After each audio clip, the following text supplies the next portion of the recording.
r/ProRevenge. My hag of a stepmom gave away my PlayStation 4 while I was away in college, so I rent out her house while she was on her honeymoon with her newest husband. I have been reading lots of Reddit lately, especially entitled Parents, but made a new account when I came across this page. I never thought I'd actually try to contribute something. Until now Reddit has just been my guilty morning coffee read, so here goes. I'm an only son. My mum died of ovarian cancer at only 55 5 years ago. It broke my dad's heart. They had been together since college and were the same age, with my dad being a month older. I'm 22, and I'm about to graduate college with my degree in chemistry when the main events start to occur. I went to college on a full ride scholarship. This is important later. My dad met my now stepmom when she was my mom's nurse at the hospital where she spent her final days. My stepmom Grace played all the right notes to gain my dad's trust. She was empathetic to him, nurturing, comforting after my mum passed. I was 17 and old enough to sense that she was just trying to weasel her way into getting my dad's resources, but it was up to my dad if he wanted to be in a relationship with her. I was in my final year of public school and had just won a scholarship to attend college out of the country the following year. My dad mourned my mum for a year, and that whole time Grace would check in on him by phone every month or so, in my opinion to scope out the possibility of sinking her hooks in him. After a year passed, Grace took the gloves off and went hard after my dad. Grace was only 40 when she and my dad started seeing each other. I didn't like her, but at the same time my dad at least didn't seem so depressed anymore. So I tried to be less pessimistic about her and give her the benefit of the doubt. In my gut I didn't trust her, though. But we are Scandinavian, and at least in my family the son does not tell his father what to do or even offer any opinion.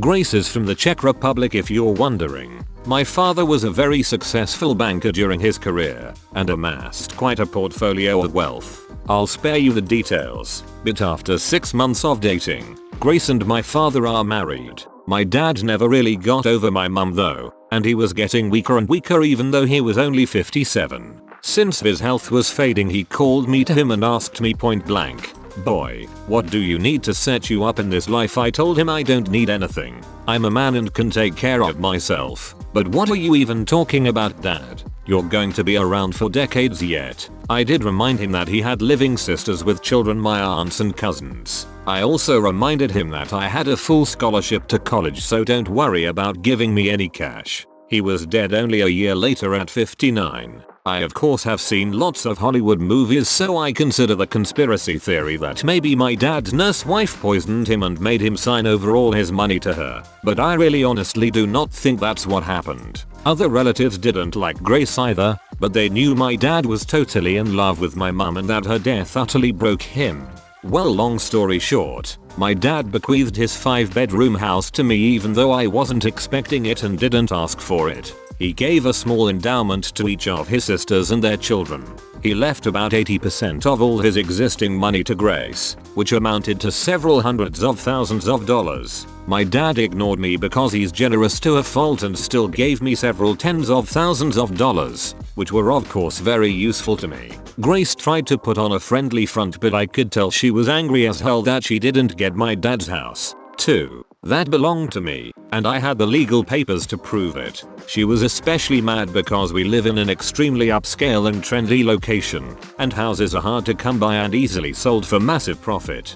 During the first few months after my dad's death, I had the nauseating, creepy experience of knowing that Grace was trying to feel me out to see if I might be into a little relationship with her. Gross. She still stayed at the house though, because over the last 3 years she had gotten used to living there and acting like she owned it. And, even though I officially owned it, I was always away at college and only visited my dad's old house once every couple of months. And even then it wasn't to see Grace, but to see my cousins who lived just a few miles away. I downplayed the fact that it was really my house, and over the months I think Grace gradually forgot that she really had no legal right to the house. She probably believed that sooner or later, because I never asked her for any of the hundreds of thousands of my dad's dollars that she now had, that I was somehow independently wealthy and would just give up my house to her. I knew I'd eventually hydrogen bomb this BTCH when she started dating some new guy only 5 months after my dad was in the ground. And one time when I came home from college after graduating, she and her new boyfriend, some sleazy looking D-bag named Ivan who was only a few years older than me, were acting like I was a guest in my own house and that they owned it.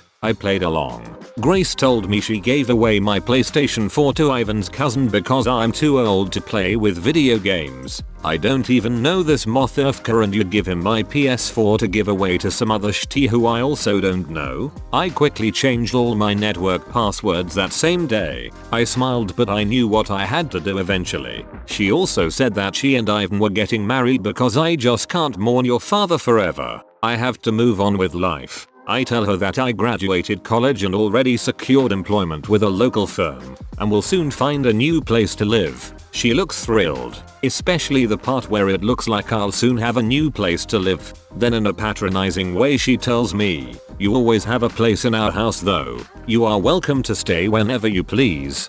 Thanks, Grace. Really generous of you. What I really say is that I will probably have a new place in 3 months. She says that is wonderful because she intends to go to her homeland to have a wedding with Ivan and afterward have a honeymoon. She assures me it's a local affair, otherwise I'd invite you, honey. And anyway, I know you're so busy. I congratulate her. She asks me if I can watch the house for her. Watch my own house? Sure. What I really say is of course I will take care of the house. I am careful to not say your house. She and her D-bag fiance, who I am 100% sure is only there for Grace's money, go on their trip and I immediately put out advertisements in rental websites offering to lease my house. I hire movers and have all of Grace's furniture and possessions boxed up and put into a storage rental facility. I retain all of my parents' furniture that they had before my dad met Grace. Locks, changed. All of them. Within days, I am inundated with dozens of inquiries regarding my amazing furnished house with fantastic views. I rent it to a wonderful young family, a barrister and his schoolteacher wife and their 2 preteen children.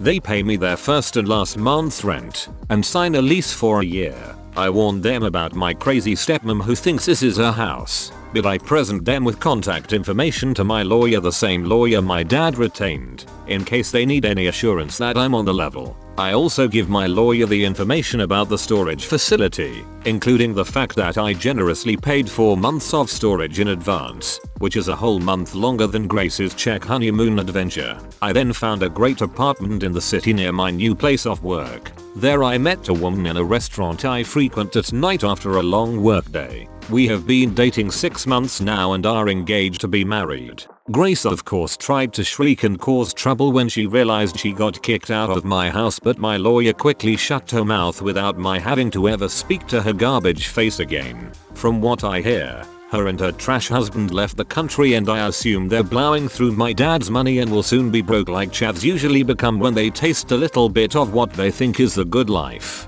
So maybe Grace will go and try to exploit some other lonely man into giving her his money. Speaking of money, the house that I rent out is generating so much money that I not only am able to help pay for my cousin's college, but I moved into a larger apartment of my own, together with my fiance. I love my job, but really, I could survive solely on renting my dad's old house. And to think, if Grace had only been cooler and nicer, I might have let her stay at the house, just to be a good sport, and definitely if she stayed the hell out of my room. But no, she had to act all proprietary, so I had to make her homeless as a wedding gift. Postscript. I bought another PS4, even though I didn't even use my old one that much. It didn't matter. It wasn't for Grace to give away. You don't give away other people's things. You give away your own things. Which is why I chose to kick Grace out of my house. Because it's mine, and I decide who stays there. Thanks for watching. If you enjoyed the video, hit like and subscribe for more Reddit content.